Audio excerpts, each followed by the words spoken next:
L-ewwel dibattitu televiżiv bej Robert Abela, Prim Ministru u mexxej tal-Partit Laburista, u Alex Borg, kap tal-Oppożizzjoni tal-Partit Nazzjonalista.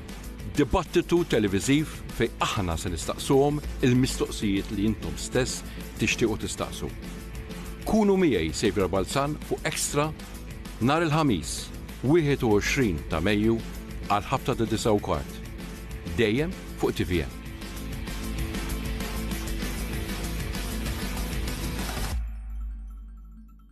5 minuti li ser nkunu qed niddiskutu fuq diversi suġġetti fosthom saħħa mentali, saħħa fiżika, reliġjon, moda u ħafna diversi suġġetti li żgur se jinteressa lilkom it-telespettaturi. L-ewwel grupp tar-rebbieħa jibdew jikkompetu kontra xulxin għat-turnament tar-rebbieħa ta' Paniku. Min sar jirbaħ dawk l-2000 euro? Paniku kuljum mit-tnejn sal-ġimgħa qabel l-aħbarijiet fuq TVN. Lesti għal ikla mimlija drama, daħ u kompetizzjoni? Tgħidla kif inni qalbi. Le. Min se jsajjar? Ma ġobnix. Min ser jerbaħ dawk l-1000 euro? U għamilt le dawk. Come Dine with Me Malta. Ħażditni ħanajdlek. Il-lejla fid-9:15 fil-għaxija fuq TVN.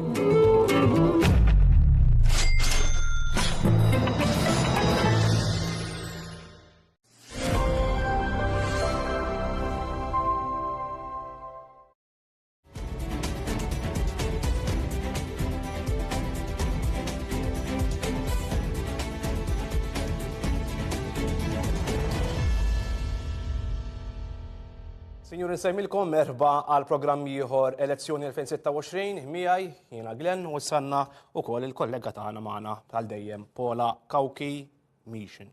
Provajt ismi wara kemm erba' ġimgħat provajt ismi xi ma sew. Ejwa, Kif inti Glenn? Mhux ħasin inti orajt. Jiena nisab tajba u nispera t-telespettaturi wkoll kellhom ġurnata tajba u jinsabu tajbin, ma nix ħantaw lużiet ħanaddu l-linja lil Xavier sabiex jitina reżumet ta' dak li ġara llum fidejk.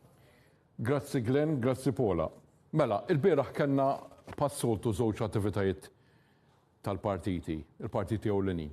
U ovvjament wieħed kienet jistenna li ikun hemm il-programm elettorali tal-Partit Nazzjonalista. U l-bieraħ stess fil-Pjetà, fil-kwartieri tal-Partit Nazzjonalista, magħruf bħal-istamperija għal dawk in-nies li jiftakru l-politika fl-antik, kien hemm il-laqgħa tal-kunsilliera kollha tal-Partit Nazzjonalista biex japprovaw il-programm elettorali it-titlu nifs ġdid. U hemmhekk Alex Borg tkellem dwar il-bżonn li jkun hemm nifs ġdid.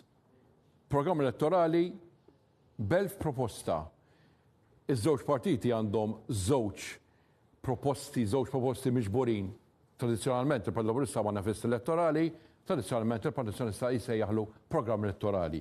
Impossibbli insemmihom kollha. Iżda nieħu spunt minn dak li qal Alex Borg, l-enfisi jew inkella proposta importantissima għalih u għal pajjiż dik li tiffoka fuq it-traffiku, tiffoka fuq it-trasport fil-pajjiż. U ovvjament kien hemm enfisi fuq dan il-punt u ovvjament għamel ukoll l-enfisi il-kelma nifs ġdid uża kemm seta biex jerġgħu jieħdu n-nifs il-Maltin u l-Awċin. Ta' min jgħid ukoll li enfasizza li d-darba mhux se jkun iktar gimmicks ta' studji u propaganda, iżda se jkun hemm l-implementazzjoni ta' ovvjament tal-proposti. Ovvjament wieħed imbagħad jara x'jiġri jekk xi ħadd ikollu jew jirbaħ il-fiduċja tan-nies. Fil-għaxija stess imbagħad Robert Abela quddiem Masrelli tradizzjonali fil-għaxija l-partiti jagħmlu daw il-Masrelli ukoll, meta ma jkollux manifesti elettorali u programm elettorali, ħareġ jitkellem, jikkritika, jirribatti dak li qed jgħid Alex Borg. U qallu li hu mhux konxju mill-kriżi ġeopolitika qisu kompletament mhux qed jinduna kemm serja u kemm hemm bżonn li l-pajjiż ikollu pari dej sodi. Tkellem ukoll fuq il-fatt allega, akkuża lil Alex Borg li m'għandux kunċetti, ma jifhimx il-kunċetti finanzjarji u fiskali, tema jew inkella spunt sentiment li tipprova jwassal lil dawk li qed jisimgħuh. U qal l-importanza li ikun hemm partit fil-gvern li kollu fema tajba tal-finanzi jew kif imexxu l-finanzi. U dal-għodu erġajna omna għall-attività, propjament mhux eżattament fil-għodu, tard fil-għodu, imma din il-ġimgħa diġà rajna Robert Abela, Prim Ministru, Alex Borch kap tal-pożizzjoni f'dibattiti. Ma konniex qatt ma rajnihom daqshekk dibattiti, rajnihom ċoe il-bieraħ l-Università u llum iċ-Chambers of SMEs organizzaw xi ħaġa tradizzjonali fejn jkun hemm iż-żewġ mexxejja politiċi u hemmhekk iffukaw ovvjament fuq in-negozji. U kien hemm battibekki, forsi mhux daqshekk klamorużi daqs il-bieraħ, issa battibekki fuq affarijiet li jinteressaw in-negozji, għax ovvjament konna qed naraw dibattitu quddiem nies li għandhom interessi fin-negozji. U kien hemm enfasi wkoll fuq il-kwistjoni tal-ħaddiema barranin. Alex Borch semma x'beħsiebu jagħmel Partit Nazzjonista jekk jirbaħ il-fiduċja tan-nies u Robert Abela tkellem ukoll il-viżjoni tal-Partit Laburista jekk jerġa' jirbaħ għar-raba darba. Ovvjament il-botti ma naqsux fil-konfront ta' kemm wieħed jista' jifhem fil-ekonomija u kif tiġġerixxi il-finanzi. Importanti wieħed ukoll jitkellem dwar it-temi li dejjem qed jissemmew, anke ikunu jissemmew kan fis-sondaġġi, il-kwistjoni tal-infrastruttura, il-kwistjoni tal-popolazzjoni u l-kwistjoni wkoll dwar l-implementazzjoni ta' proġetti. Ovvjament, fid-dan id-dibattitu naraw tista' tgħid il-parola faċli taż-żewġ mexxejja politiċi. Ilna ma naraw ħanejdu hekk żewġ mexxejja politiċi li għandhom dik l-abbiltà li jitkellmu kif jgħid l-Ingliż off the cuff. Imma ovvjament wieħed imbagħad jirid jara kif l-udjenza li jkunu qed jaraw dawn in-nies jifhmu minnu l-aħjar kelliem u minnu l-iktar wieħed konvinċenti. Ovvjament, qabel ma ndur għal affarijiet oħra, tinduna li ż-żewġ mexxejja qed jippruvaw jagħtu imbekkati differenti. Robert Abela qed jipprova jgħid hawn jien li jiena għaddejt mill-kriżijiet kollha għandi l-esperjenza, għandi l-maturità, u Alex Borch min l-oħra qed jgħid jiena nif ġdid, jien nista' mwassal fejn ħadd ieħor ma wasalx. Kif ħareġ Alex Borch, ovvjament kien hemm il-medja tistennieh u tistaqsih ovvjament il-mistoqsijiet li huma marbutin mal-wedit tiegħu. Fost l-iktar weda kurjuża hija l-weda li f'5 snin iwassal il-proġett tal-metro, iwassal il-proġett tat-trasport u jimplementa. Ovvjament il-medja qed tafsu biex jirrispondi u jispjega kif u kome. U qal li fil-jiem li ġejjin il-Partit Nazzjonista se jkun qed jagħti dettalji preċiżi, inkluż l-istazzjonijiet fejn il-metro se tieqaf jew le. Wieħed jistenna ovvjament ċertu kurżità. Kien hemm ovvjament affarijiet oħra għaddejjin, affarijiet marbutin ukoll mal-partit iż-żgħar. Fosthom il-momentum qed tipproponi silsila ta' riformi immirati biex tintemm darba l dejjem fi kliema id-diskriminazzjoni għal ovvjament tas-settur l-iktar tan-nisa, imma jsemmu wkoll l-irġiel fuq il-post tax-xogħol. U interessanti wkoll NGOs fosthom il-Life Network Foundation li talbu l-partiti politiċi biex ikunu aktar ċari dwar x'jaħsbu fuq l-awtanazja u fuq l-abort. U l-aħħar ovvjament nagħmlu reklam għaż-żewġ Marcellis tal-lejla, il-Labor il-Mosta, il-Partit Soċjalista San Pawl il-Baħar, u għada inkomplu nirrapportaw ovvjament b'affarijiet ġodda, ovvjament ukoll osservazzjonijiet li jistgħu jinteressaw lilna u lilkom. Lura lejn Glenn u Pola. Grazzi li l-ek Xavier u sabiex niddiskutu propju l-prestazzjoni ta' żewġ mexxejja fid-dibattitu tal-bira l-Università u tal-lum kol fil-Kamra ta' Intrapriżi Żgħar u Medji għandna żewġ rappreżentanti mill kull partit sabiex jagħmlu l-punti tagħhom dwar dak li ħassew li mar tajb jew li mar ħażin. Fisem il-Partit Nazzjonalista għand il-Membru Parlamentari Ewropew Peter Aġus nsellimlek u kif ukoll il-kandidat Duncan Borg Majet, kandidat fuq ir-raba' u fil-ħames distret nsellimlek. U fisem il-Partit Laburista għandna l-Byron Camilleri, kandidat fuq it-tieni fuq ir-raba' distret u kif ukoll il-Clint Azzopardi Flores, jew Clint Flores, skużani, Azzopardi Flores, orrejt tajjeb. Kandidat fuq it-tieni u fuq id-disa' distret. Grazzi tal-inaqattu magħna, sinjuri. Il-regoli essaċ għal dan id-dibattitu m'għandniex ma nitolbukom illi per prudenza għal dawk li din iseguna kemm jista' jkun titkellmux fuq xulxin għal xi erba' min nies kulħadd jgħid il-botta tiegħu nispiċċaw ma jinfiem. Kemm jagħtu kasna sal-aħħar. Jalla jirnexxielhom. Mela, sabiex nibdew anka b'silta għandna silta kull wieħed ta' żewġ mexxejja mid-dibattitu tal-lum u nibdew bis-silta ta' Robert Abela insegwu propju x'qal 50 sekondi. Kuntent ħafna li nara l-viżjoni tagħna fil-manifest allineata ma sa mill-lanqas 2 minn kull 3 miżuri illi tixtiequ intom. Fl-oħrajn forsi mhux qed naqblu fuq il-kollox fid-dettall, fil-prinċipju b'mod ġenerali tista' tajt ta' miżura l jew law hemm il-qbil ukoll. Qed nara hemmhekk fejn qed nara. Is-settur kummerċjali il-gvern allineati flimkien fid-direzzjoni strateġika li rridu nieħdu l-qudiem. U allura l-għażla tibqa' waħda ta' stabbiltà, ta' direzzjoni strateġika lejn fejn qegħdin u lejn fejn irridu nieħdu lil pajjiżna. Mela, Peter, ħanibda bik. B'mod ġenerali, n-negozji qed jgħidu li tajjeb jew ħażin, il-pajjiż huwa stabbli, gvern li huwa stabbli, miżuri li huma stabbli, dan kollu ħallihom joperaw mingħajr intoppi ta' xejn, mingħajr sulluzzu ta' xejn. Għaliex taħseb li n-negozji għandhom naħarsu lejn il-PN u mhux lejn Labour? Responsabilità ta' gvern mhijiex li jħallek topera mingħajr sulluzzu, imma li jiftaħlek it-triq għal setturi ekonomiċi ġodda għal tkabbir ġdid.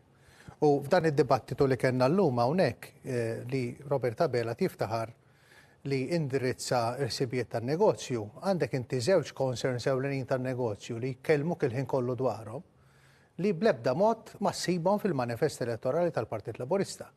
L-ewwel waħda, id-diskriminazzjoni tat-taxxa ma' diversi kumpaniji barranin u l-wieda tal-Partit Laburista li saret 4 snin ilu jew 5 snin ilu li naqqas it-taxxa minn 35 għal 25 li baqa' m'għamilix. Kellu 4 snin fil-gvern, se tagħmel sena oħra fil-gvern u m'għamilix, imma l-wieda ma wettaqix. It-tieni waħda hija l-kompetizzjoni inġusta f'pajjiżna. Ma titkellimx ma' negozju wieħed li hu wieħed li ma jgħidlikx li f'dal pajjiż il-min taf, mhux taf. Mhux kapaċi tagħmel bħala negozju, bħala startup, imma l-min taf. Għandek inti l-ikbar rata ta' użu ta' direct orders mill-gvern, per eżempju, fejn huma r-regoli Ewropej tal-public procurement. Il-Partit Nazzjonalista dir-realtà tirrikonoxxija għandna manifest elettorali li fil-fatt jittekilja dawn l-issues qed innaqsu r-rata tat-taxxa speċjalment għall kumpaniji żgħar minn 35 għal 15%. Għandek 20% tat-taxxa li qabel kontat il-gvern li ħadd użhom fuq il-ħaddiema tiegħek biex tinvesti biex tkabbar biex kompli inti tinvesti flusek u tħaddem il-ħaddiema u tkabbar l-opera tiegħek. U għandek ukoll proposta per eżempju li konna awtorità fuq il-public procurement biex naraw il-flejjes tal-gvern jintefqu b'mod ġust u li jilħqu lis-setturi ekonomiċi kollha mhux lil min taf imma xtaf. Mhux lil min taf imma xtaf. Qed jallega li jisma'. Hemm ħafna nies li jiena naħseb jien naħseb il-poplu Malti hemm barra li qed isegwina, naħseb irid ikun jaf kif ħammorru l-qudiem. Issa, il-kwistjoni kollha din. Hawnhekk qed nirrikonoxxu illi l-ekonomija Maltija hija waħda b'saħħitha. Kif bdiet il-kampanja elettorali tal-Partit Nazzjonalista kien hemm rikonoxximent, konsensjus nazzjonali, fl-aħħar hemm rikonoxximent li l-ekonomija Maltija hija b'saħħitha u tista' twiet ħafna affarijiet għax l-ekonomija hija b'saħħitha. Allura tkabbir ekonomiku li qegħdin ngħidu huwa wieħed illi fl-2013 aħna konna f'pożizzjoni differenti f'dan il-pajjiż mela meta il-Partit Laburista ħa it-tmun tal-pajjiż kellna sitwazzjoni differenti. L-ekonomija llum il-ġurnata triplajnija u issa ħammorru għal-livell li jmiss. U meta smajt il-Prim Ministru jitkellem dal-għodu u beda wkoll anke jsemmi il-miżuri li anke hemm elenkati fil-manifest elettorali tagħna li huwa int Malta. Id-direzzjoni hija waħda illi magħna tafu fejn qegħdin, il-kredibilità tal-Partit Laburista hija illi wettaqna ħafna iktar illi kien hemm fil-manifest u apparti minn hekk illum il-ġurnata ħammorru l-qudiem għandna sitwazzjoni fejn għandna wkoll indiċi tal-benesseri li n-nies huwa importanti illi jsiru jafuh dan l-indiċi tal-benesseri huwa illi ħafna drabi soċjetà ċivili dan għandna manifest illi twettaq b'mod illi kien mifrux matul il-konsultazzjoni illi jaqgħod ukoll mal-Viżjoni 2050 ġifieri dan mhux manifest ta' 5 snin biss illi jaqgħod ħolqa mal-Viżjoni Malta 2050. Issa, il-kwistjoni kollha hi l-indiċi tal-benesseri apparti li huwa għandna manifest li huwa costed, għandek indiċi illi ħajkun qiegħed itella l-ekonomija minn dak illi sibna fl-2013 illi kien hemm bżonn nitkabbir ekonomiku għal wieħed illi tella l-kwalità tal-ħajja ħafna ola minn dak li hemm illum. Ġifieri bil-kemm ngħidu illi l-indiċi tal-benesseri jkun qed jiffoka fuq is-sostenibilità ambjentali, għandek ukoll il-priorità tal-ambjent lokali, is-saħħa, l-edukazzjoni, għandek l-akkomodazzjoni, għandek il-personal well-being, hemm 10 indiċi illi huma kollha ekwivalenti l-istess bħala weighting biex inti anke fl-istatistika ma tkunx tista' tagħti weight għal ieħor, ġiet spjegata u għall-ewwel darba fl-istorja għandna partit illi preżenta manifest illi għandu dan l-indiċi tal-benesseri. Qed jirrikonoxxi illi kellna sfidi illi ġew mill-suċċess ekonomiku stess, tant kellna suċċess ekonomiku li nħolqu sfidi ġodda, Partit Laburista għamel konsultazzjoni sħiħa u wiesa u hemmhekk naħseb jiena li l-affarijiet illi qed inwedu ma kostidu ma kredibbli u naħseb illi mhux naħseb ċert illi l-Partit Laburista ħajkun qed iwettaqhom jekk ikun fil-gvern fil-mandat illi ġej. Kif smajna silta minn dak li qal Robert Abel, għandna silta wkoll minn dak li qal Export fl-istess dibattitu nsegwu. Jiena rajt diversi inizjattivi li semmejtu fil-proposti tagħkom fejn ovvjament jien nemmen li l-gvern għandu jirrikonoxxi dawn u minnu dawn il-proposti li jresqu l-imsieħba soċjali speċjalment għaliex huma proposti li ikunu propju ġejjin minn nies li jaħdmu fis-settur. Rajt diversi minnhom u gburi illi diversi miżuri li għandna propju anke fil-programm elettorali kienu propju fil-proposti tagħkom fosthom it-traħħis tal-corporate tax ta' pajjiżna illi aħna għamilniha kemm għall micro enterprises u kemm għall-SMEs.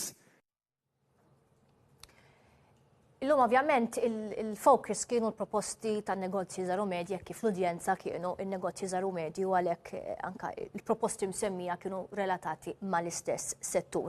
Però il-Kamra tal-negozji żaru medji u kif ukoll kmama l-oħra l-assoċjazzjonijiet li jirrappreżentaw id-diversi setturi qed jieħdu pjaċir li jaraw diversi miżuri li suġġerew huma fil-manifesti rispettivi, però fl-istess ħin qegħdin għal darbtejn f'kull debate u kull opportunità ta' jkollhom il-mistoqsijiet kollha din jagħmlu l-istess mistoqsija il-partit il-kbar. Essenzjalment kemm hu possibbli illi daw il-wedit kollha jitwettqu. Għaliex issa għandna żewġ manifesti pubblikati, nafu bejn wieħed u ieħor x'ħajkun qed jiswew dawn il-proposti kemm ta' naħa u kemm ta' oħra, wieħed issa jispera, jippretendi li jara illi dak li ġie mwiegħed isir, anka fit-timelines illi qed jiġu mweda illi isiru. Kemm temnu illi n-nies f'dik il-Kamra dal-għodu u n-nies li segwew anka s-social media emnu, ovvjament intom ħatajdu li jemnu n-naħa tagħkom, imma kemm il-politiċi dikunu emnuti u kredibbli meta jagħtu il-proposti tagħhom. Se nibda bik. Jiena naħseb illi anke fid-dibattitu li kena dal-għodu il-kap tal-oppożizzjoni kien propożittiv, jiġifieri ħares il-qudiem b'viżjoni ippreżenta programm ta' proposti għal numru ta' setturi u għal numru ta' industri. Fil-proposti li qed jiġu ippreżentati hemm costings, hemm studju u l-iktar ħaġa importanti li qed ngħidu li jisma' jekk aħna qed nipproponu proġett hemm costings jew set-off minn fejn se nġibu dawk il-flus għalihom. Jiġifieri, jekk semmejna fl-enerġija, spjegajna kif se nġibu l-flus. Jekk spjegajna fuq ta' Harris Bank, spjegajna kemm se jkollok lura il-flus minnhom. Jiġifieri kull ma qed jiġi propost qed ikun hemm studju, analiżi ta' dak il-proġett kemm se jiġi jiswa u kif se ġġib il-fondi għalih. Ovvjament, wieħed irid iqis illi l-ewwel priorità ta' gvern u din il-Partit Nazzjonalista jenfasizza fuqha hija li l-ewwel ma rridu waqfu huwa l-ispalparjar tal-flus. Għaliex mill-istess spalparjar inti diġà se jkollok ammont ta' fondi x'tista' terġa' titfa' lura lis-soċjetà Maltija Wawċija. Jiġifieri wieħed irid isemmi kemm il-miljun semmejna f'dawn l-4 snin illi tagħhom ma ħadna xejn lura, fosthom il-miljuni tal-isptarijiet.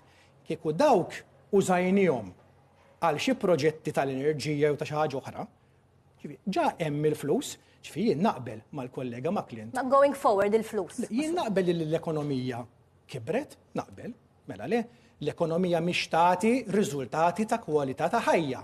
Mela jekk l-ekonomija kibret u hemm il-fondi, gvern serju li jrid jagħmel huwa li dik l-ekonomija jittranslejtja jitfa' dak il-flus fil-familji direttament u la fi proġetti li jirriżultaw fil-baħħ u lanqas f'direct orders jew sparparjar. Ġifri going forward, il-Partit Nazzjonalista qed jgħid isma' għal kull proġett li jiena qed nipproponi jiena naf minn fejn se nġib il-flus għalihom. Biċċa, biċċa. Byron? Jien dalgħodu flimkien ma' sieħbi Clint kont preżenti għad-dibattitu bej il-Prim Ministru kap tal-Oppożizzjoni. Prim Ministru ta' sustanza li fid-dettall, jekk nista' nikkritika ftit ngħidlek kultant jidħol wisq fid-dettall sabiex jispjega l-proposti tagħna. U kap tal-Oppożizzjoni illi kif jispiċċa l-iskript jiela bl-ingravata u ma kienx kapaċi mqar jagħmel closing. Fuq is-social media n-nies jippruvaw jagħmlu l-closing tiegħu għal dan id-dibattitu. Għalfejn? Għaliex inti biex tmexxi pajjiż, biex tkun f'pożizzjoni li tieħu deċiżjonijiet, mhux tikkummenta, mhux tara l-headlines u tgħid kieku jien nagħmel hekk, le, tittieħu deċiżjonijiet. Irid ikollok il-kompetenza. U naħseb li l-ikbar differenza li għandu il-Prim Ministru fil-konfront tal-kap tal-Oppożizzjoni qabel xejn il-kompetenza u hija kredibilità. Il-mistoqsija tiegħek kienet in-nies ħajemnukom li ħatwet u dak kollu illi wedu, jiena lin-nies ngħidilhom ħarsu lejn dak li wedna 4 snin u nofsilu. U għidu li jekk dak il-maġġuri li proponejna wettaqniex. Wednikom illi ħannaqsu t-taxxa u neqqasnija għal darbtejn. Wednikom illi ħanżommu il-kontijiet tal-enerġija stabbli u anke meta il-Partit Nazzjonalista kienet jgħidilna le ta' għandu jola bħalma jola barra. Aħna qednilhom m'għandniex raġun, ma tkomx raġun u aħna ħanżommuhom baxxi. Wednihom illi ħanżidu children allowance u hekk għamilna fil-settur tiegħi wedna lil ħaddiema illi ħantejbu l-kondizzjoni u drittijiet tagħhom u hekk għamilna. Però issa permettili nagħmel punt fuq dak li qal il-ħabib tiegħi Duncan. Il-ħabib tiegħi Duncan qal isma' għal anke ta' fuq di ta' Hertzbank aħna edna kemm ħanżidu minna kemm ħandaħlu minna bħala flus u allura nistgħu aħna allura nużawhom fuq affarijiet li l-Partit Nazzjonalista qiegħed jipproponi. Il-Partit Nazzjonalista propona din il-pompa f'nofsa baħar, pompa tal-petrol f'nofsa baħar u għalinna isma' ħandaħlu ħafna flus u fil-bidu għalunna ħajdaħlu 450 miljun euro fi 3 snin għax joħolqu settur ekonomiku ġdid. Tara l-manifest tagħhom u ġibtu miegħi. L-ewwel sena jissettlew li jitlestgħu l-istudji tekniċi. Fit-tieni sena jitlestgħu it-tħejjiet regolatorji. Mit-tielet sal-5 sena jibdew is-sħubijiet strateġiċi. F'5 snin mhux se ndaħlu euro. Mela jridu jħolqu pompa tal-petrol f'nofs il-baħar u f'5 snin mhux ħaddaħħal euro. U hekk allura tiġi l-kompetenza u l-kredibilità b'esperti li ma jafux min huma, b'enġiniera li huma inġiniera xejn u jiġu l-qudiem u jagħmlu daw it-tip ta' proposti. U sfortunatament qed nerġgħu naraw ripetizzjoni ta' 5 snin ilu meta kellna manifest kollu żbalji. U repetizzjoni ta' kull budget. Kull budget dejjem ikun hawn l-istess kritika minn naħa tagħna. X'inhi? Jew kienu joħorġu fil-bidu pre-budget document kollu żbalji, u mbagħad iddeċidew li biex ma joħorġux kollu żbalji, deċidew ma joħorġu xejn. U din qed nerġgħu naraw l-istess żbalji. U allura l-mistoqsija li għandhom in-nies hija din. Min taħsbu li għandu l-kredibilità bejn il-Prim Ministru kap tal-Oppożizzjoni? Min taħsbu li għandu l-kompetenza bejn il-Prim Ministru kap tal-Oppożizzjoni? Għalfejn? Għaliex Prim Ministru bis-sustanza b'manifest elettorali preparat kif suppost, kostit kif suppost għal kap tal-Oppożizzjoni u Partit Nazzjonalista, illi sfortunatament kif jiġi għad-dettall u kif għal kap tal-Oppożizzjoni nnifsu dal-għodu kif jiġi għan-numri jiżbalja darba wara oħra. Peter jew Duncan. Jiena m'iniex sorpriż il-Ministru id-dejqu l-proposta tagħna tal-Fuel Hub għax hija proposta biex indaħlu settur ekonomiku ġdid li jirrendi lil pajjiżna ħaġa li intom ma kontux kapaċi tagħmlu. Għax l-ekonomija kibret ibbażata fuq il-pedamenti ta' investimenti ta' gvernijiet nazzjonalisti, setturi ekonomiċi li ħolqu gvernijiet nazzjonalisti. X'setturi ekonomiċi ġodda ħoloq il-Partit Laburista fil-gvern. U għax il-Partit Nazzjonalista għandu l-lungimiranza, irid jagħti n-nifs ġdid, għandu l-viżjoni. Insibukom tikkritikawna fuq proposta li l-industrija għandha bżonn. Ejja nieħdu nota tal-fatt li Malta għandha l-ikbar ship register fl-Ewropa. Għandna l-ikbar tonnage, ġifri vapuri reġistrati Malta li dawna bħalissa m'għandhomx servizz ta' fuel deċenti. Mela, flok taraw proposta tajba u tikkritikawha u biex imbagħad tikkopjawha meta jiġi ċans. Ejdu li proposta tajba, ejjena konna diskussjoni ċivili bejnietna aħna konna ħobbu lil Malta. Tajjeb, dan titkellem fuq kredibilità, titkellem fuq kredibilità. Fuq l-enerġija idin l-aħħar fl-Ewropa fil dak li għandu x'jaqsam l-emissions. U marru jinvestu mbagħad fil-Montenegro, hemmhekk għamlu il-wind farm fil-Montenegro. Mbagħad ħajkritikaw il-proposta tagħna, rridu nraħsu l-kontijiet billi ninvestu iva b'saħħa fuq l-enerġija. Jiena li niskanta kien segwu ġibni Ministru illi hemm enfasi min-naħa l-oħra fuq il-kredibilità. U ħabib tiegħi Ministru qal programm elettorali illi jiġi kkupjat minn dak ta' 5 snin ilu. Min? Il-Partit Nazzjonalista. Il-Partit Laburista 5 snin ilu fil-manifest elettorali wedna l-metro. Għamilina l-esta. 4 snin wara, manifest elettorali ġdid Malta in motion, ġifiri il-metro version 2. Kredibilità, kompetenza, fil-manifest elettorali il-Partit Laburista wedek li se jagħmel 4 sptarijiet ġodda. Kerin Grek, sptar Għawdex. Dina fattwali. Dina il-Partit Laburista jikkritikana qiegħed fuq programm elettorali fuq il-viżjoni tal-futur tagħna. Aħna qed nikkritikaw fattwalment illum x'kellu jsir. Illum il-poplu Malti x'kellu jmiss bidejh. Suppost kellu sptar ġid Kerin Grek, sptar ġid Għawdex fejnhom l-ispazji miftuħa, Santa Venera, San Ġwan, ir-Rabat Għawdex. Daw kienu Ministru fil-manifest elettorali ta' 4 snin ilu. Fejnhom illum? Clint. Fatwalment, ebdaw minn hemm. Fatwalment il-kredibilità fl-enerġija. In-nies insaqsihom hawnhekk jien illum. Dwar l-enerġija, il-kontijiet tad-dawl u l-ilma tiegħek. Fatwalment qalu li sħabi, mela jinsaqsuhom fatwalment. Fatwalment lilek min raħħasulek il-kont tad-dawl u l-ilma. Fatwalment lilek min żammu rħis il-kont tad-dawl u l-ilma. Fatwalment lilek min qalinna jekk jola barra jola Malta. Fatwalment lilek min qalinna li s-sussidi huma short-lived. U jiena nifhem li jiddejqu jitkellmu fuq il-proposta tagħhom illi suppost ħattina 450 miljun u se tgħiduna li ma ħadtuna xejn f'5 snin tal-pompa tal-petrol f'nofs ta' baħar. Ħanġiblek eżempju ieħor għalfejn qed jiddejqu jsemmuha. Mela kien hawn programm ta' television fuq dal-istazzjon fuq it-TVM, Popolin, u Alex Borchin nifsu refera għal din il-proposta bħala pompa tal-petrol f'nofs ta' baħar. U referijaw stess, kuħad sema u Malta kollha qal din hija pompa tal-petrol f'nofs ta' baħar. U mbagħad kien hemm dal-programm u referaw għalija eżatt kif qal Alex Borch.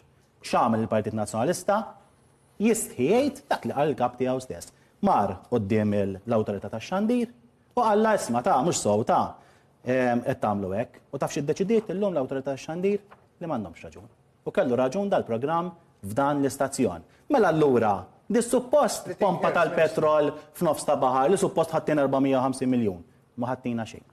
Din is-suppost pompa tal-petrol f'nofs ta' baħar illi se tgħidu anke b'mod differenti u anke l-awtorità tax-xandir tidhom m'għandhomx raġun. Allura dawn huma l-kompetenzi, dawn huma l-kredibilità. Ħani meta niddeċiedu fuq meta tkun fil-gvern, meta tkun Prim Ministru, tieħu deċiżjonijiet kuljum li jaffettwaw il-ħajja tan-nies. Hawnhekk maħniex nitkellmu fuq xi ħadd li jara aħbar fil-ġurnali u jikkummenta dwarha. Prim Ministru jieħu mijiet ta' deċiżjonijiet kuljum. U jien naf xi jfisser il-Prim Ministru, naf xi jfisser kap tal-Oppożizzjoni wkoll. Għamel li milux. Tiftakru meta kellna dak il-vapur Russu f'nofs ta' baħar Mediterran illi allegatament ġie attakkat, mela aħna qadna attenti ma nafx kemm. U jħarġu kap tal-Oppożizzjoni li huwa naqra lem u naqra law mhux xorta ħanitfaħħa Facebook. U forsi nitbismu. Però r-realtà hija li dawn il-persuni huma dawk li ħajkunu Prim Ministru ta' għada. U aħna rridu Prim Ministru li jieħu deċiżjonijiet, jieħu deċiżjonijiet tajbin b'kompetenza u kredibilità. Clint, issir il-kritika illi intom bnejtu ekonomija fuq l-importazzjoni tal-ħaddiema barranin. Naħseb jekk jiena soqgħod ngħid xi kredenzjali għandi fl-ekonomija, menti ma timpurtax nies u tkabbar l-ekonomija, kieku kull min għandu d-dejn inkluż istituzzjonijiet joqogħdu jieħdaħlu l-ħaddiema biex ikabru il-ġid tagħhom. It's not the case. Kiber kollox għax l-ekonomija triplat. U irrikonoxxewha huma illi l-ekonomija triplat għax hija ekonomija b'saħħitha. Issa aħna mixin u nistgħu nagħtu dal-affarijiet fil-manifest elettorali fi qegħdin nitkellmu aħna rikonoxxejna illi għandna sfida ekonomika li ġejja mis-suċċess illi hija l-akkomodazzjoni affordabbli. Il-gvern f'dan il-manifest ħajkun qed jidħol magħkom iż-żgħażagħ b'25% illi isellifhomlok b'mod illi inti ma tħallas interessi. Jiġifieri aħna rridu illi ż-żgħażagħ tagħna jidħlu fis-suq u mhux jiġu outpriced mis-suq. Magħha kien hemm ukoll anke il-proposta tal-affordable housing l-akkomodazzjoni illi tibni units illi tbieħhom irħas mis-suq. Dik x'inhija b'mod ekonomiku u tekniku x'irid n-nies li jifhmuni wkoll. Inti peress li l-ekonomija tikber, ikollok l-ispekulazzjoni fis-suq. Meta inti ħatkun qed tibni daw l-affordable housing, jiġifieri akkomodazzjoni units oħra, inti dik tikkorreġilek parti żgħira mill-ispekulazzjoni tas-suq, allura jkollok counterbalance biex il-prezz ma jolix waqt li l-ekonomija tkabbara. Aħna qed ngħidu lin-nies. L-ekonomija ħatkun qiegħda tikber b'4% sal-2030 u dan huma projections ukoll. Illi joħorġu mill-International Monetary Fund, joħorġu wkoll anke mill-Kummissjoni Ewropea, jiġifieri kull test illi kien hemm, kull eżami li kien hemm, aħna ddejnieh, ġibna A. Ġifieri isna morna l-eżami tal-ekonomija u ġibna A. Issa hemm sfidi ekonomiċi iva. Iż-żgħażagħ tagħna ke għandhom sfidi ekonomiċi. Issa jiena jekk ma importax ħankompli naqra l-argument biex ma ninterrompux ħalli nkunu ċivili qegħdin fuq l-istazzjon nazzjonali. L-argument huwa wieħed. Ħanatu wkoll fuq il-kwestjoni tal-akkomodazzjoni għandek l-10,000 euro fis-sena illi dik hija importanti għax dik hija wkoll qed tagħti għotja liż-żgħażagħ tagħna. Għandek ukoll ħanatu wkoll lotja ġifieri l-eżenzjoni wkoll il-flus anke li inti teħel fir-riċerki. Ġifieri jien naħseb illi dan il-manifest tant kien maħsub illi l-Partit Laburista meta għamel konsultazzjoni wiesa anke ma' stakeholders akademiċi, hemm akademiċi li kienu mej l-università li ir-reputazzjoni tagħhom hija importanti. Ġifieri qegħdin nitkellmu li ħarġu wonqhom għalih dal-manifest anke inkluż bil-indiċi tal-benesseri, illi żgħażagħ tagħna jistgħu jserħu rashom. Jiena favur iż-żgħażagħ ta' jiena llum il-ġurnata biss l-40 imma jien favur dawn il-Gen Z, digital natives, jiġifieri jiena irrid nara ekosistema anke fl-startups, it-traħis fit-taxxa. Qegħdin nitkellmu fuq process re-engineering fil-gvern kollu, e-government. Fid-diġitali ġejna l-qudiem mar-raba, ġifieri ġejna r-raba, ġifieri ħareġ rapport kont jiena u l-Ministru Silvio Xkembri l-bieraħ semmejnieh. Ġifieri in-nies mhux iqogħdu jitkellmu la fuq il-pompa tal-petrol u laqqas fuq l-affarijiet l-oħra. Nies irridu jaraw kif ħajmxu l-qudiem, il-pensjonijiet ħajżdiedu b'50 euro fil-ġimgħa apparti l-għoli tal-ħajja żieda fi żmien li ġej. Ġifieri in-nies hemmhekk hemm barra irridu jaraw li s-super bonus ħajrċivuh, jemmnuna għax tajnihom iċ-childcare, iż-żieda fil-pensjonijiet. Ġifieri dan kollu seta' jsir mhux għax ġibna l-ħaddiem hawnhekk u kibret l-ekonomija, anzi għall-kontrarju, minn dak qed inżidu dalgħodu l-kap tal-Oppożizzjoni qal illi hawn shortage of workers, hawn nuqqas ta' ħaddiema qed jirrikonoxxiha. Issa se jagħmel biha, ġifieri jekk għala kap tal-Oppożizzjoni smajtu dalgħodu. U rikonoxxiha għax l-endorsja issa se tagħmel fuqha. Jiġifieri hemmhekk tfisser u qal ukoll għax inti hemmhekk kont dalgħodu smajtni illi ħajżid minnhom, ġifieri tiżidhom ġifieri. Spjega li ftit. Titqgħodux titkellmu fuq il-popolazzjoni għax hija narrattiva tal-lemin. Importanti ninnutaw. Mela Peter. Mela, biex nagħmlu ċara. Issa tkellem Peter wejja. Meħnajt kulħadd biex kulħadd jagħmel l-argumenti tiegħu m'għandniex timers. Fuq hekk konġej. Mela, żomm. Mela mistoqsija u ġibni kif trid. Spjega li ftit, mela. Intom tajdu li l-Labor faqal il-Malta u l-barranin. Fair enough. Inti, jew il-Partit Nazzjonalista, b'dil-awtorità tal-popolazzjoni, kif qed ikkontrollaw ħadna barranin? Tajdi studji mhux studji, dak nafuhom diġà qegħdin hemmhekk. U l-kwotas kbir, il-falliment kbir tal-Partit Laburista fil-Gvern hija li il-mentalità, il-modell ekonomiku huwa kompli kabbar il-popolazzjoni.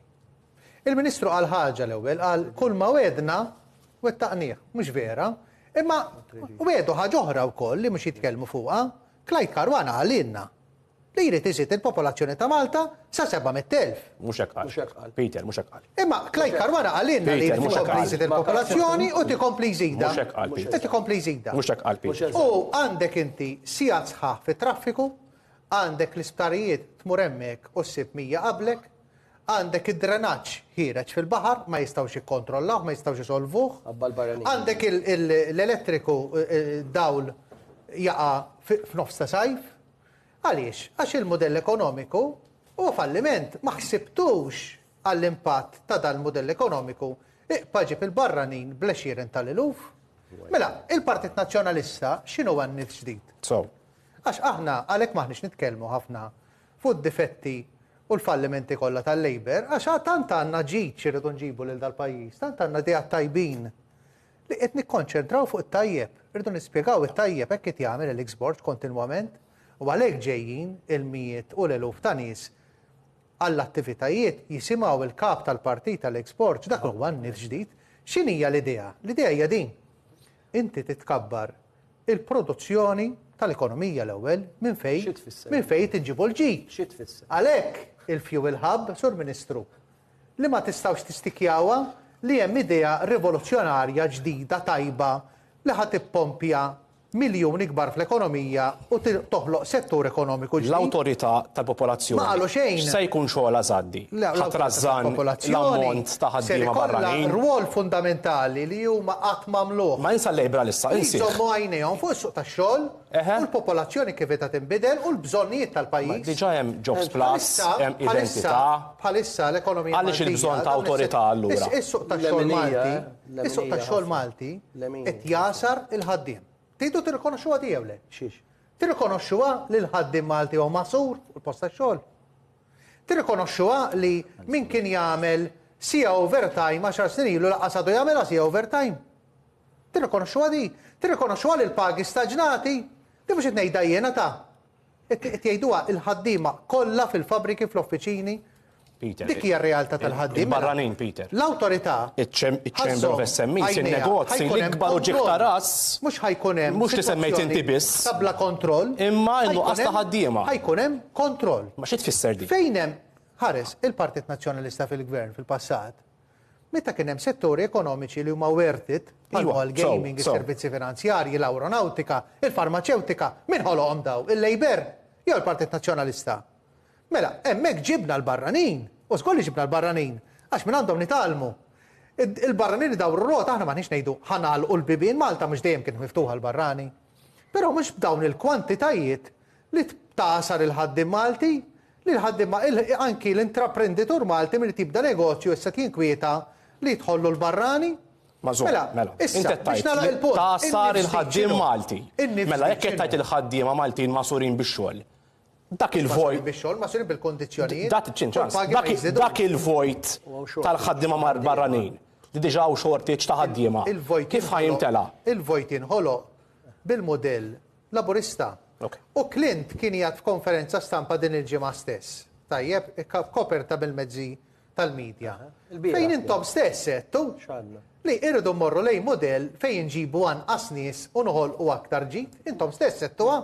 Intom tirrikonoxxuha, imma ma tidux tammettu li l-Partit Nazzjonalista għandu raġun u l-viżjoni tal-Partit Nazzjonalista hija aħjar għal xiex. Għax aħna ħanoħolqu ġi ġdid. Ħanoħolqu ġi ġdid li trid inqas nies biex toħolqu. Għalhekk il-kap tal-partit qed isemmi dejjem setturi ekonomiċi ġodda, l-AI, in-new space, id-data. Domanda preżenti hemmhekk ħatibqa' għax min qed jopera, min iħaddem illum il-ġurnata li mhux isib nies u għalhekk qed japplika biex jiġu l-barranin jimlew dal-postijiet. Mhux qed joperaw fil-fuel u fl-AI huma businesses li kienu jeżistu llum u li ħajjeżistu għada, id-domanda tagħhom hemmhekk ħatibqa' però. Hemmhekk għandek kumpanija bħalissa li tgħidlek okej, fair enough, ma dak kollu klim sabiħ minn ġiex partiti mhux problem. Imma jekk għandek danki kumpanija bħalissa qed tgħidlek hi, new space u blockchain u ħaġa oħra. Jiena bħalissa rid il-ħaddiema Daw, minn fejn ħanġibu minn? Għaliex il-moment li inti tibda toħloq xogħlijiet ta' iktar kwalità. All right. Imissa, illum.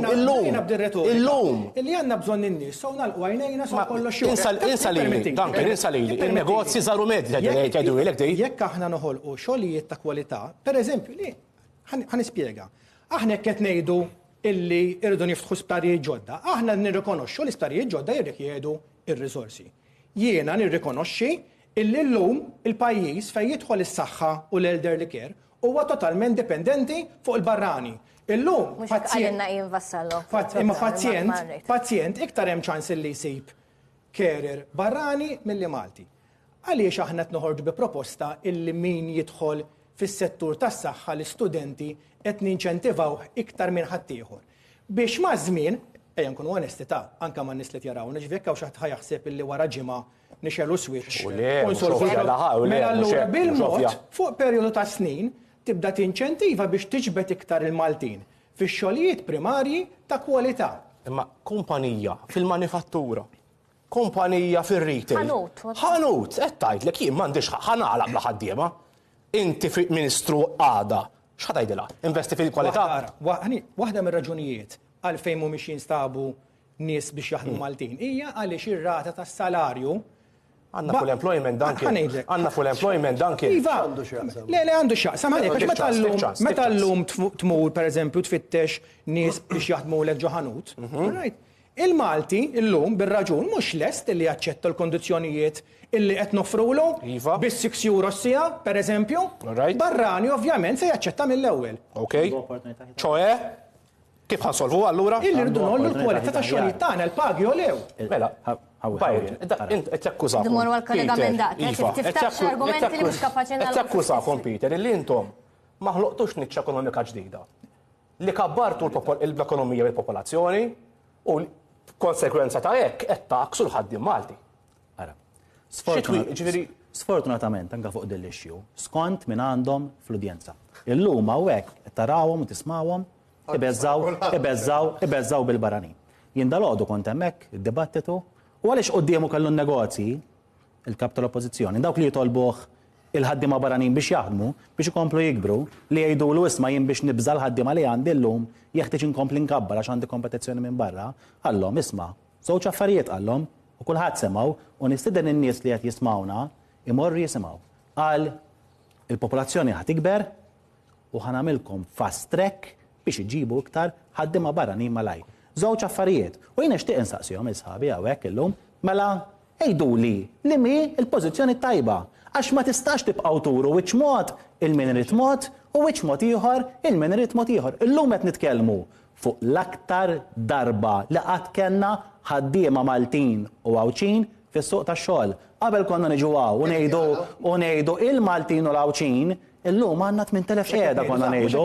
Illum qed ngħidu, ejwa tini ċans, ħallejtek titkellem, tini ċans issa. Tini ċans, qedtu ħafna affarijiet żbaljati fl-opinjoni tiegħi issa ċans li nikkoreġikom. Qabel konna niġu u nitkellmu fuq Maltin u Għawċin qiegħda. Illum niġu u nitkellmu full employment u għal kull persuna li qed tfittex xogħol hemm 7 vacancies. Dik hija r-realtà tal-lum. Però ħankun ċar ukoll, il-Maltin imxew minn setturi ta' strapazz imxew għal setturi oħra u dik xi ħaġa tajba. Għaliex jien li tfal Maltin u Għawċin irridhom dejjem li jinexxilhom jikbru fis-suq tax-xogħol tagħhom u hija xi ħaġa tajba. Mhux nies ukoll. Da żgur li huma nies. U jiena ressaqt il-Labour Migration Policy li tattakka l-abbuż. Però lil Maltin u l-Għawċin ngħidulhom tħarġu għax pajjiżna joffri l-opportunitajiet u dik hija xi ħaġa tajba, però ħankun ċar ukoll. Meta jien ressaqt il-qoddim proposti, pereżempju, qed nara biex ikollna aktar retention, min iġib ħaddiema barranin minn ġodda minn barra, ħanollu l-prezz. Kont ġej dibattitu hawn miegħek, inti kont tippreżentaħ, aqta minn kelli kontrija dakinhar. Il-Partit Nazzjonalista. Meta jiena qed tisma' min jiġi barranin f'Malta, aħna ġusti. Min għandu bżonn lajnuna ngħinuh u min qed jabbuża anke ċoħta. U meta kien hemm xi ħadd li daħal f'Malta regolarment u qed nasma' allura m'intix refuġjat titmur lura d-dar. Aqta minn kelli kontrija dakinhar il-Partit Nazzjonalista. U allura hawnhekk għandek id-differenza fil-pożizzjoni. Iva, aħna realistiċi, aħna nersqu l-qudiem u ngħidu din hija r-realtà ta' pajjiżna u dan huwa track record tagħna. Però għandek ukoll Partit Nazzjonalista bil-populiżmu kollu tiegħu illi juri wiċċ mod miegħek u wiċċ mod ieħor ma' parti l-oħra. U dik sfortunatament huwa dak li ma jridux in-nies. In-nies iriduna inħarsu lejhom ngħidulhom din hija l-pożizzjoni tagħna. Il-Partit Nazzjonalista jgħidulhom ara, fl-għodu ngħidlek din il-pożizzjoni, wara nofs ngħidlek din il-pożizzjoni, flaxija ngħidlek pożizzjoni oħra. Meta ħriġ il-Labour Migration Policy bdiet titħaddem, kien hawn kritika qawwija, speċjalment minn negozji żgħar, medji u anke ikbar, illi kontu ħarxa wis. Illi negozjant waqaftuh milli jista' jkompli iżid il-barranin biex ikun jista' jopera. Alex Borg semma il-termination rate illi bniedem illi keċċan nies ma tħalluhx iġib iktar nies, imma dan irid jiftaħ il-bib fil-għodu. X'ħanamlu? Kienet politika l-argument ta' sħabi tal-Partit Nazzjonalista fit-tarħilu x'kien? Intom jiġu kax binqas paga, inti jiġu kax jaċċettaw kollox. U allura l-idea ta' termination rates x'kienet? Li min jikkeċċi, ġibi jikkeċċi, inti trid in-neighbor tiegħek jinbidel kull xarejn tlieta, jien ma nixtieqx. Għaliex għandek ċertu sfidi marbuta magħha. U dik kienet dik il-proposta li qed nara.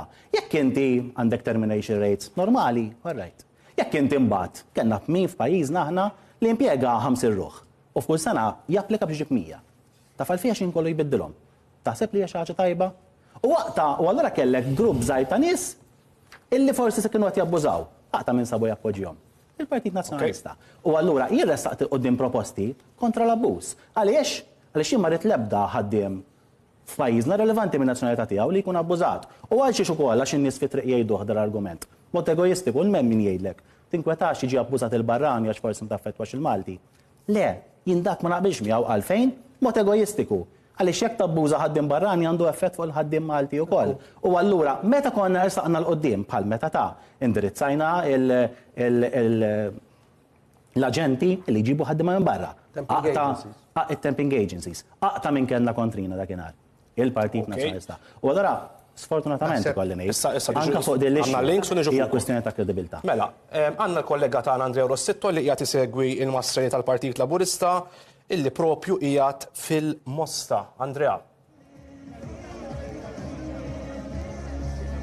Il-lejla tajba, Paula Glenn, il-mistiedna li għandkom anka il-telespettaturi li segwu il-programm tagħna f'dan il-ħin insalmilkom propju hawnhekk bil-Mosta fil-parkeġġ biswiet anka il-Knisja hawnhekk propju tingħata bidu f'dawn il-ħinijiet għall-attività politika tal-Partit Laburista. Il-lejla il-mexxej anka Laburista Robert Abela għadu kif wasal propju hawnhekk f'dawn il-ħinijiet u hawnhekk mistenni anka isiru 3 diskorsi b'dak aħħar ikun minnaħa ta' Dr. Abela. Dr. Abela li infakru aktar kmini ukoll kien protagonist f'debattitu t-tieni wieħed fi spazju ta' 24 sija biex ngħidlek anke kien hemm anke preżenti miegħu il-Kap Nazzjonalista Alex Borg hemmhekk debattitu organizzat fin-naxxar bil-Kamra tal-SMEs u hemmhekk naturalment anke ġew trattati diversi temi u il-dettalji dwar dan issibuhom anke fuq is-sit tagħna tvmnews.md aħna issa naġġornawkom ukoll hemmhekk kif ukoll fl-aħbarijiet aktar tard dwar dak li se jkun qed jiġri anke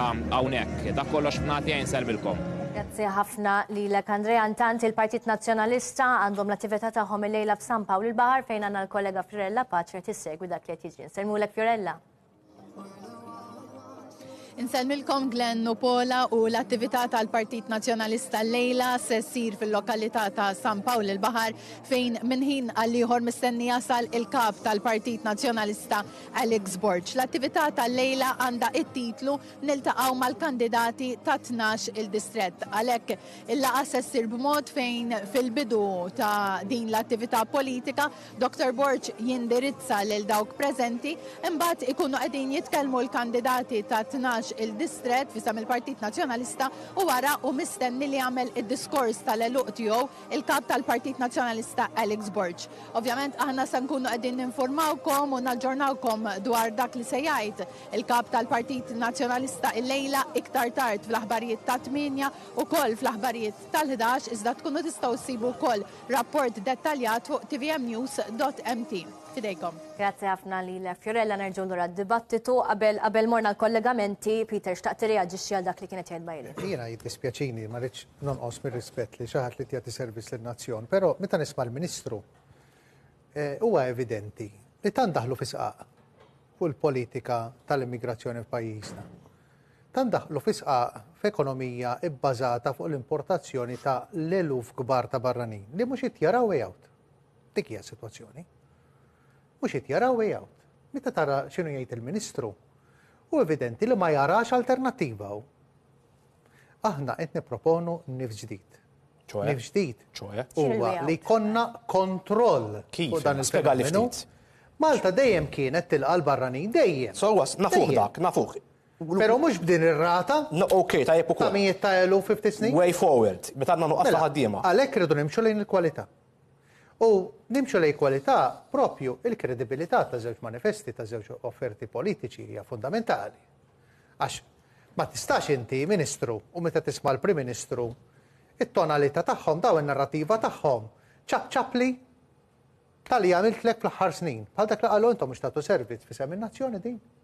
Jiena smajt il-Prim Ministru, pereżempju, fid-dibattitu mal-istudenti, mhux tab xejn bujawh, mhux tab xejn ħareġ ħiro hemmhekk Alex Borg.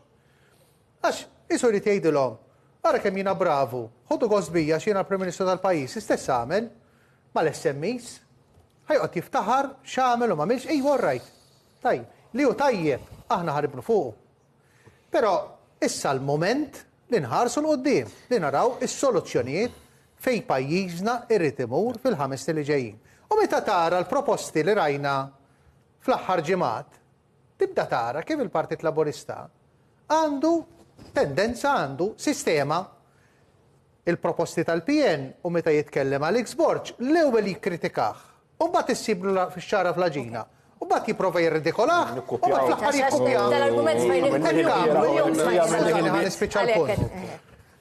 hekk għamlu fuq il-mediċini tal-kanċer. L-ewwel, kollegi tal-Partit Laburista ikkritikawna meta wis familji li teħallsu l-mediċini tal-kanċer. Issa jridu jagħmluha huma. Hekk għamlu fuq il-Child Trust Fund. L-ewwel ikkritikawha, u mbagħad iridu jagħmlu huma. Jaraw in-nies min ikkopja lil min. Suċċessjoni, taxxa ta' suċċessjoni, il-Partit Nazzjonalista tgħidlek. Li meta inti mutlek l-għażiż tiegħek, inti ma tħallas taxxa ta' suċċessjoni. Diġà qiegħda hekk, Peter, nkunu korretti. Le, mux edha ek. Diġà qiegħda hekk. Mux edha ek. Darba spjegaw għal il-familji li jarawna minn Sole residence. Jekk dar matrimonjal. Dar matrimonjal. Korrekt. Jekk ommu missieri għandhom dar waħda. Imutu.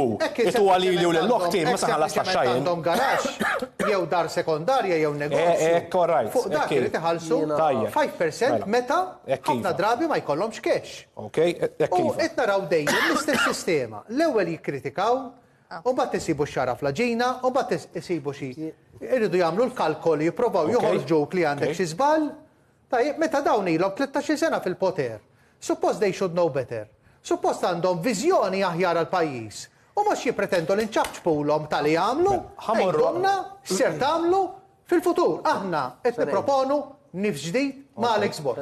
Mela, niddiskutu d-dibattitu tal-biraħu tal-lum, propju għanna żewġ siltiet mid-dibattitu tal-biraħu kol Università li għamil referenza għalihom. Peter, nibdew b'silta ta' Robert Abela fejn propju qed jitkellem dwar dak li kont nitkellem qabel is-suq tax-xogħol naraw x'qal.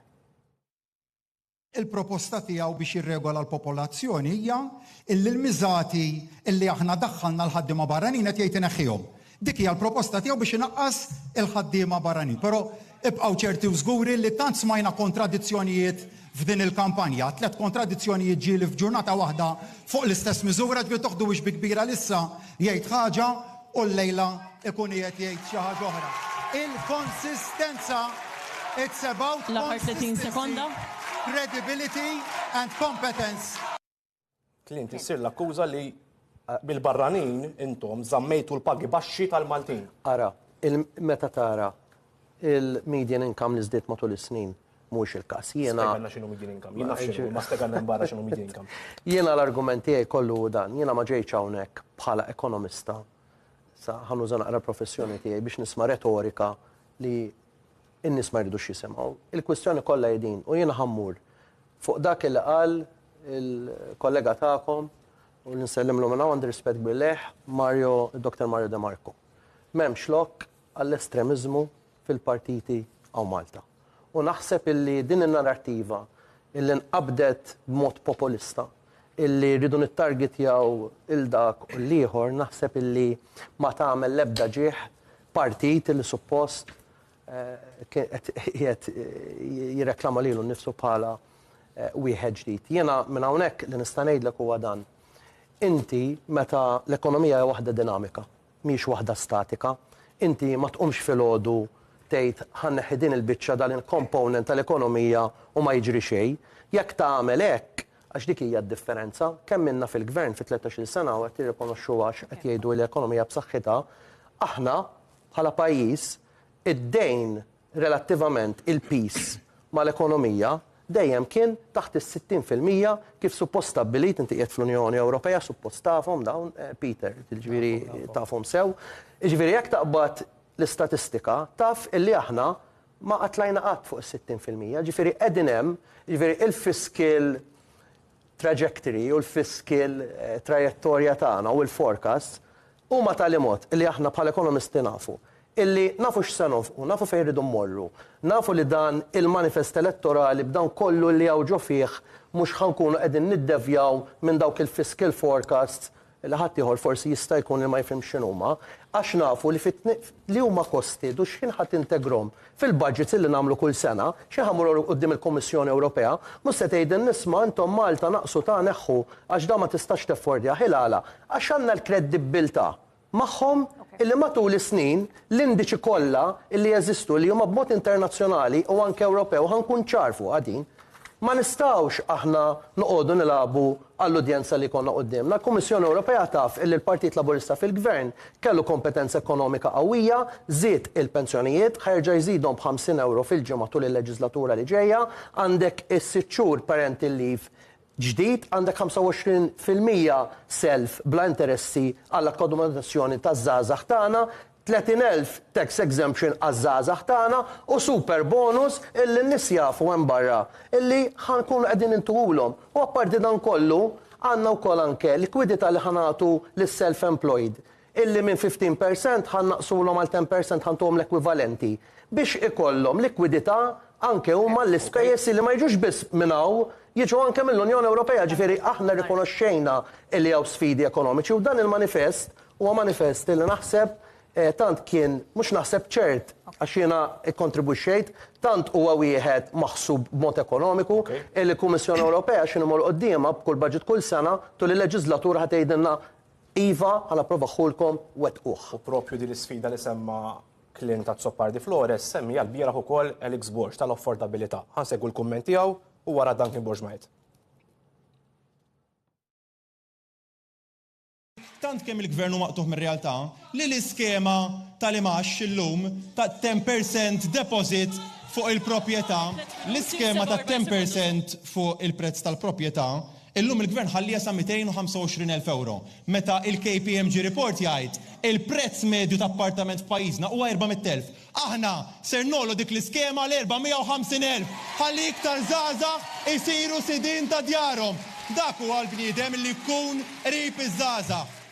Mela, dan kien il-mistoqsija tiegħi hi l-ewwel bik u mbagħad ħanagħmel mistoqsija lill-kollegi tagħna tal-Partit Laburista.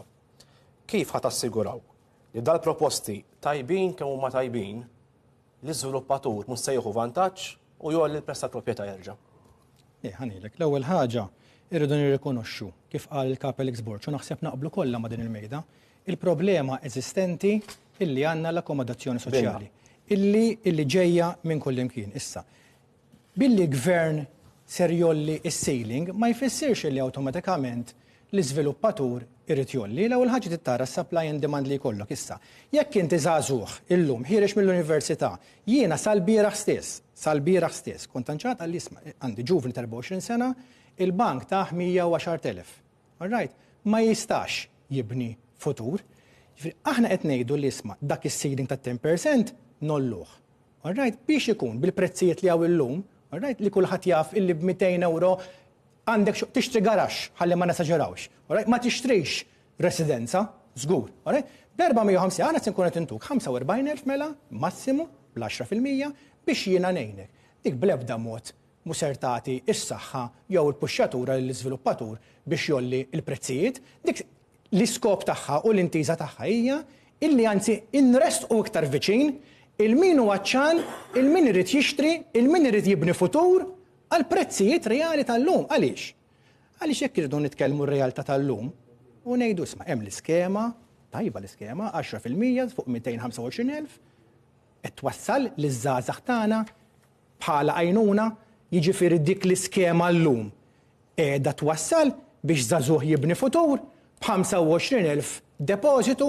Le, għax il-prezzijiet tal-lum nafu x'in ir-realtà aħna qed ngħidu sma dik ħanolluha għal 45,000 ta' massimu biex ngħinek fil-prezzijiet tal-lum, issa jekk niġu 5 snin oħra u l-prezzijiet ser ikomplu jitilgħu, irridu wkoll nirrevedu naraw għar-realtà. Però r-realtà tal-lum hija li 25,000 mhijiex reali, b'45,000 hija aktar reali għal dak li hemm fis-suq illum. Naqblu bħala stat ta' fatt tajt ngħidu lin-nies hemm barra li kull sena jkollna 2,300 first time buyer. Bajrin. L-akkuża ssir mill-PNI li l-ekonomija li ħloqtu intom ħolqot faqar ġdid ta' nies laqqas jaffordjaw jixtru l-ewwel proprjetà. Jiena nifhem għaliex ma tantx li għaddejt minnha lil daw kollha li jaslu biex jixtru l-ewwel proprjetà tagħhom. Saw jekkux waħedhom u saw jekkux ma' partner. U għaddejt mill-istess sfidi wkoll. Però grazzja tal-Alla f'dawn l-aħħar snin kien hemm gvern li dawk l-isfidi fehmhom. U tant femnihom li anke f'dan il-manifest elettorali ser inkomplu nibnu fuq dak li diġà tajna bħal meta introduċejna tal-first time buyers, tas-second time buyers, però llum maħniex biss qed nieqfu mal-għajnuna lil żgħażagħ illi ħajjixtru l-proprjetà tagħhom, aħna x'qed nipproponu. Aħna qed ngħidu wara minn barra l-iskema tal-first time buyers. L-ewwel 25% tal-loan sa massimu ta' 350,000 jekk qed nitkellmu fuq koppja, inti se jagħmilek tajjeb għalija il-gvern fejn jidħol l-interessi. Ħanejlek għalfejn. Għaliex tal-Partit Laburista minn barra li magħna taf li jekk ħawed u it-track record ta' sħabi meta kienu fil-gvern kien li l-ewwel twieqed ċerta iwa u għattaqni.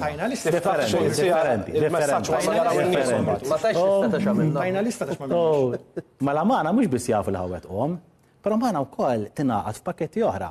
Għaliex aħna f'dan il-manifest elettorali aħna qed nieħdu l-istadji kollha tal-ħajja ta' persuna minn qabel titwielet bil-bonus ta' allowance ta' 5,000 euro għal meta jkunu studenti li jsaħħulek l-istipendju tiegħek, jien meta kon student naqsuli l-istipendju tiegħi, għal meta tidħol fl-ewwel 3 snin tax-xogħol di vera sabiħa u interessanti. Illi meta żagħżugħ daħal jaħdem fetaħ startup, fl-ewwel 3 snin inti taħseb li ħajkollok paga mod għax jgħidulek din hija l-paga u ddum probabbli anke intom fil-bidu ddum biex tifhem id-differenza bejn il-gross u n-net. Però aħna x'qed ngħidulek illi fl-ewwel 3 snin m'hemmx differenza bejn il-gross u n-net għaliex hemmhekk m'intix ħatħallas taxxa. U allura il-persuna anke sabiex tasal f'dak il-punt f'ħajjitha ħadd tasal f'pożizzjoni aħjar. U għaliex magħna tkun aħjar, għaliex in-nies jafu illi f'dawn is-snin kollha aħna magħna tkun aħjar. Però issa qed nagħmlu l-qabża li jmiss ukoll. Magħna mhux biss tkun aħjar, magħna tħossok aħjar għax dawn il-miżuri kollha f'daqqa huma mmirati sabiex mhux biss inkomplu ntejbu l-qagħda ekonomika, ta' qabilna kienu jħallu nies qiegħda, aħna noħolqu x-xogħol, aħna noħolqu ekonomija li trendi. Però bis-saħħa ta' dik l-ekonomija, bis-saħħa ta' dik l-istabilità li ġab Robert Abela, quddiem dinja li ma tantx hija stabbli, quddiem dinja kaotika, quddiem gwerra wara l-oħra, quddiem kriżi wara l-oħra, aħna bqajna l-istabilità f'dan il-pajjiż. U l-iżżażagħ tagħna dawk li joħolmu li jikbru, dawk li joħolmu li jaħdmu, dawk li joħolqu li jmorru jgawdu d-dinja, dawk li joħolmu li jiftħu kumpanija f'Malta u jikbru, aħna nistgħu intuhom dik il-garanzija. Sinjuri, għandkom 90 sekonda kull wieħed sabiex kulħadd ikollu ċans jagħmel il-diskors tal-iluq tiegħu. Peter, ħanibda bik. Jien naħseb rajna ħafna proposti, però l-essenza, id-differenza hija jekk għandniex immorru għal stat fejn nibdew insolvu l-problemi ta' dan il-pajjiż, nibnu fuq it-tajjeb li hawn għax għandna pajjiż sabiħ, għandna poplu biżed, għandna ħafna affarijiet tajbin, però rridu nibnu fuqhom u nsolvu il-problemi fis-suq tax-xogħol, il-problemi għaż-żgħażagħ. Tajjeb ma jistgħux jibdew id-dinja bil-piżijiet tas-soċjetà. Il-problemi tas-suq tax-xogħol li dipendenti minn eluf ta' barranin fis-sena. Il-problemi tal-konkurrenza għan negozji żgħar, il-problemi għall-anzjani u l-għoli tal-ħajja. Għandna bżonn nifs ġdid u għalhekk naħseb jiena il-Partit Nazzjonalista li jittratta dell-isfida b'umiltà imma b'konvinzjoni kbira. Konvinzjoni kbira fuq idejat proposti imsejsa fuq ħafna studju fuq tul ta' snin, hemm minnhom ġejjin anke minn amministrazzjoni minn żminijiet ta' qabel fejn aħna rajna li l-idejat jaħdmu u rridu inkomplu nipproponuhom. U allura minnaħa l-oħra mbagħad għandna Partit Laburista li donnu iridek tgħidlu prosit Ministru, grazzi Ministru, u m'għandux viżjoni għal-futur li jipproponilek more of the same. Jew more of the same, jew nifs ġdid. Issa jażel il-poplu. Jiena n-nies li qegħdin isegwuna llum fil-kwitta darhom fil-qalb ta' qalbhom jafu li il-Partit Laburista wettaq ħafna bil-kemm ma nsemmux il-pensjonanti, il-child care b'xej li tajna, il-carers grant, il-tax credits li tajna, it-naqqis fit-taxxa, u dan jorbot mal-manifest li għandna hawnhekk, illi dan il-manifest se jkun wieħed li ħajkun qed itellana f'livell ieħor anke wkoll minħabba l-indiċi tal-benesseri illi għandna qudiemna, illi hemm dawn l-10 statistiċi, ġifieri qegħdin hemmhekk, illi qegħdin nintrabtu bħala partit illi innollu l-kwalità b'25%. Ġifieri jiena naħseb illi jekk hawn partit kredibbli huwa l-Partit Laburista, dak li wedna wettaqnieh matul is-snin minn amministrazzjoni ta' żmien Joseph Muscat għal dik ukoll anke ta' il-Prim Ministru Robert Abela, kif qal il-kollega tiegħi Byron Camilleri ukoll hija realtà ġeopolitika li hemm ħawdem barra, illi naħseb in-nies hemmhekk ħajkunu qed jagħmlu analiżi ta' x'inhija retorika u x'inhija l-kredibilità. U l-kredibilità hija waħda illi għandek manifest costed, għandu biżejjed economist il-Partit Laburista biex imexxuh il-qudiem dan, u għalhekk minn hawnhekk il-poplu ngħidlu għamel l-analiżi tafu fejn qegħdin magħna, il-Prim Ministru huwa wieħed illi żamm dejjem il-kredibilità u l-wedi li jagħmel u għamel ħafna iktar milli wieħed. Naħseb li fil-bidu semmejna is-saħħa, l-edukazzjoni, l-akkomodazzjoni soċjali, l-ambjent u naħseb kollha qbilna li huma punti kruċjali u naħseb il-koll ammettejna illi fis-snin li ġejjin hija l-qabża li rridu nagħtu fil-kwalità tal-ħajja lil Maltin u l-Awċin. Tkellimna fuq il-popolazzjoni f'ħafna affarijiet, però min qed isegwina l-edukazzjoni, l-ambjent, li jkollu dar diċenti, li jkollu servizz tas-saħħa, l-anzjan li fl-aħħar ta' ħajtu ma jkunx taħt ma jkollu servizz tas-saħħa tajjeb. U naħseb illi fit-30 ta' Mejju l-għażla issa hija ċara. Għandna proposti tal-Partit Nazzjonalista illi joffru viżjoni. Viżjoni minn meta titwieled bi-Child Trust Fund sa inti li inti pensjonant. Importanti ħafna iż-żgħażagħ li huma l-futur ta' din il-pajjiż. Iż-żgħażagħ fl-edukazzjoni li qed noffruhom sa 50,000 ma jħallsux it-taxxa, qed imwessaw it-tax brackets. So l-għażla hija ċara. Għandna gvern li fit-13 sena wettaq għax Klint qal li qgħid li wettaqna, wettaq, però ma wettaqx dak li huwa essenzjali għalik. Is-saħħa, l-ambjent, l-akkomodazzjoni soċjali, l-iktar li huma prinċipji at heart. Partit Nazzjonalista qed jagħti viżjoni biex inti tgħix kwalità ta' ħajja aħjar. Byron l-aħħar kelma għalik. Niġu qudiemkom hawn illum, nħarsu f'għajnejkom u ngħidulkom aħna niġu qudiemkom bi kredibilità. Niġu qudiemkom bi track record. Għaliex b'ekonomija b'saħħitha, bi stabilità fih dan il-gvern, fi stabilità quddiem dinja kaotika, bi stabilità f'kontrast ma' oppożizzjoni li kull sentejn tbiddel il-kab l-instabilità fih dana, nistgħu inkomplu wettqu dak li wedna lilkom. U għaliex b'ekonomija b'saħħitha u b'din l-istabilità li tanti hija importanti, nistgħu niġu qudiemkom ngħidulkom aħna bħalma diġà saħħaħna ħafna il-pensjonijiet tagħkom, nistgħu nkomplu nżiduhom. Aħna nistgħu nagħtu super bonus ta' 1000 euro lil ħaddiema kollha. Aħna nistgħu niġu ngħinu liż-żgħażagħ il-25% l-għajnuna sabiex tixtru l-ewwel proprjetà tagħkom. Aħna nistgħu niġu qudiemkom ngħidulkom ħantukom 6 xhur parental leave ġdid. Aħna nistgħu niġu qudiemkom u ntukom dak kollu li hemm fil-manifest elettorali. U għalfejn nistgħu nagħmluha? Għax għandna Prim Ministru kredibbli. Għalfejn nistgħu nagħmluha? Għax Gvern Partit Laburista stabbli. Grazzi ħafna l-erba kellima li kellna l-lum. Taġobni xed intu għom. Proset. Kulħadd jgħid li jrid, xogħolna li nsaqsu. Imma ħanajlek tant kemm kienu diċenti. Nagħlqu għajnejna. Kien ħaqhom kollha kemm huma. Tajjeb. Kulħadd ħbieb sakemm jiġi d-dibattit. Mela, grazzi ħafna tal-li segwejtuna, grazzi t-tim ta' produzzjoni u t-tim tekniku li ta' kuljum titella dan il-programm. Appuntament magħkom għall-istess ħin għal-għada. Lejli tajba.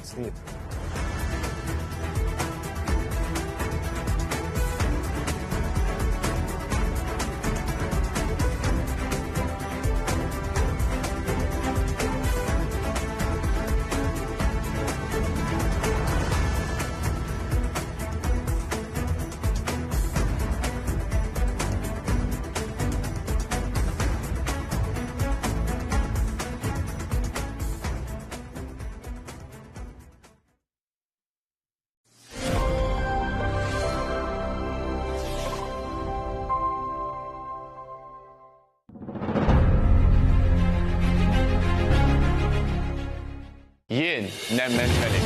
Jien nemmen Felix. Jien nemmen Felix. Jiena nemmen Felix. Jiena wara Alex. Jiena wara Alex. Jiena wara Alex. Jiena wara Alex. Jiena wara Alex. Aħna nemnu Felix. Aħna nemnu Felix. Jiena wkoll warajkom u nemmen fikom illi flimkien ser